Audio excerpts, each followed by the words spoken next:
They're not after me.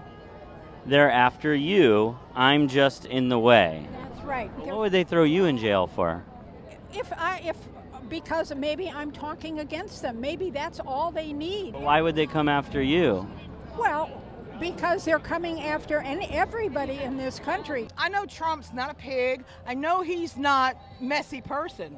He had all them documents that were stored in a secure area and had 2 Secret Service agents standing at that door. The door was locked. The secure area? You mean are you talking about the room the bathroom that it was in? No, that's bull. Oh no, that's from the indictment. Yeah, that's what they put in there. None of that stuff would have been in the bathroom. That looks like Biden's house. Ultra extreme MAGA. What is ultra extreme MAGA? It means never leaving the house without a red MAGA hat. 8 years going. I change the hat every 2 months. I never leave the house without a MAGA hat. Why? Because he's an American hero and he's perfectly innocent. Guy's done nothing wrong. What does ultra extreme MAGA mean? MAGA 24/7. We're not GOP. We're not Republicans. We're definitely not Democrats. Nowadays, you're either an American or a Democrat, but there's no way to be both. So, is that an important part of your identity? This is America's identity. This is America's new identity, Ultra MAGA. No, I mean for you personally, is it an important part of your identity? For the last 8 years, since the boss came down the escalator, I knew he was the one. He's the only one that could save America. Florida Trump supporters are a whole different breed of insanity, so it shouldn't come as too much of a surprise that their own representative to MAGA world crashed and burned much quicker than expected. But I can't ask our supporters to volunteer their time and donate their resources if we don't have a clear path to victory. Accordingly, I am today suspending my campaign. I'm proud to have delivered on 100% of my promises, and I will not stop now. It's clear to me that a majority of Republican primary voters want to give Donald Trump another chance. We can choose to allow a border invasion, or we can choose to stop it. We can choose reckless borrowing and spending, or we can choose to limit government and lower inflation. We can choose political indoctrination, or we can choose classical education.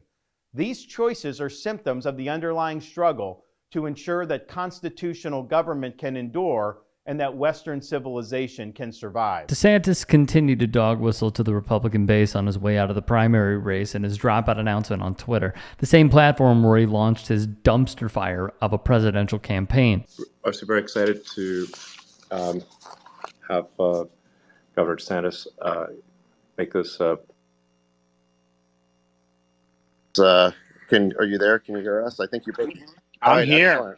I know. I think you broke the internet there. We had over 500,000 people in one Twitter space, and it was growing by like 50,000 a minute. So, congrats on breaking the internet there. I've had disagreements with Donald Trump, such as on the coronavirus pandemic and his elevation of Anthony Fauci.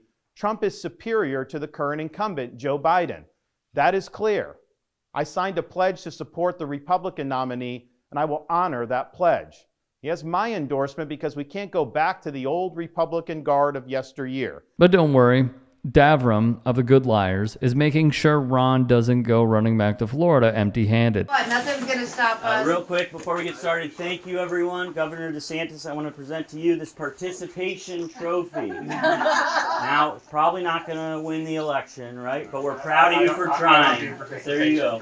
I mean, he's special, he's unique, and he's our little snowflake. Thank you. Here you go. Do you want the award? Shockingly, Republican campaign managers and other staffers still haven't caught on to Selvig and Davram's antics by now, especially since they've been trolling Republicans in similar ways for years. It's boring. We're bored. Tell some jokes. This is something. Entertain us. This is boring. Come on. So we're very bored. This is. Get him. Are you serious? This is boring. This is boring. We came here to be entertained. We're bored. Nothing funny about this. It's not a joke. This is nothing funny. We want to be entertained. No, this is boring. This is so boring. Get out of here. Boring. Boring. We love Donald, but it's a little boring. It's getting a little old. I want like some new jokes. Wow. If you wear the condoms, what we gotta do is you won't get the girls. You won't get the girls pregnant, and you won't have to pay for the abortions. As always, please go support these dudes. Follow them, like their stuff, share their content.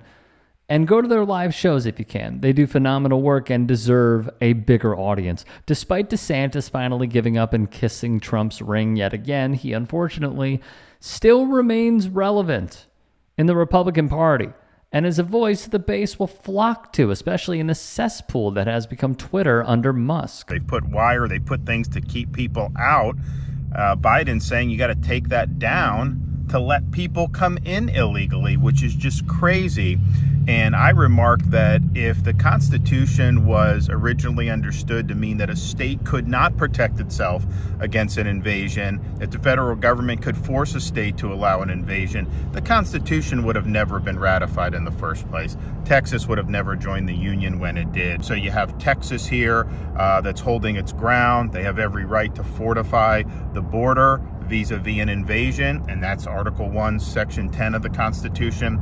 So they're in the right. This is exactly what systemic racism looks like in real time. All of this rhetoric about an invasion of immigrants in southern states, needing to fortify the border to defend themselves from immigrants and migrants, is just a roundabout way of saying that you don't want more brown people in your country. You have Texas, who's acting to enforce the laws on the books, to ensure that they have a secure state and that we have a secure country.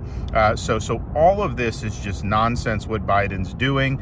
Texas has every right to stand its ground. In Florida, we've been sending people to help for many years now, because we understand it's not just a Texas issue, it's ultimately an American issue. And if we don't have sovereignty in this country, then we're not going to be a country anymore. Ron didn't even try to hide it when you boil down all of his rhetoric. It's always reduced to one person not seeing the other as a full-fledged human, deserving of the same rights and dignity that they have.